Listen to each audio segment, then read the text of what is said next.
So someone pointed out something very interesting with the Oppenheimer cast. Like, they're full of big names in every single scene, right?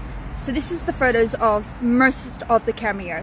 So this tweet says, the cast of Oppenheimer excels on every level you can imagine. Find me one performance that is not excellent, I dare you. These are multiple Oscar nominations coming for these photographed here. Each cast member brought his or her A game for Nolan. When people use the term all-star casting, this is what they're referring to. Hats off to the cast of Oppenheimer. All my apologies. So, as someone who's seen Oppenheimer, I get really annoyed at a lot of castings that do like cameo castings.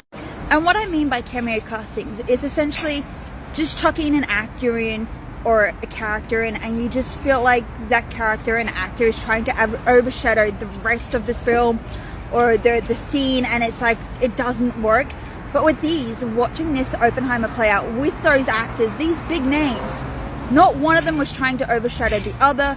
Not one of them felt like you were there to like cash in a paycheck. Not one of them was there to feel like they had to be, you know, they all felt the need to be the character. They all felt the need to bring what they could to the movie.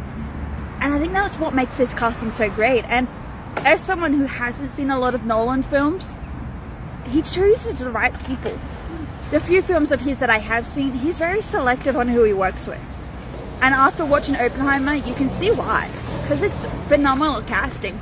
And they all allow each other to shine without going, I'm better than you. And another thing that I realized before I forget and go back to my lunch is even though there's cameos in there, and a lot of them I was like, oh my god, that's so-and-so, I didn't sit there and feel the need to point it out like I normally would if I was watching a movie and it had full of cameos.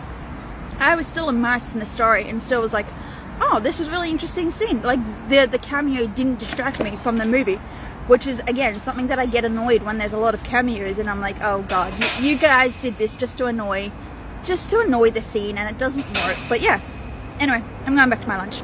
But I just had to share my little point and perspective on that.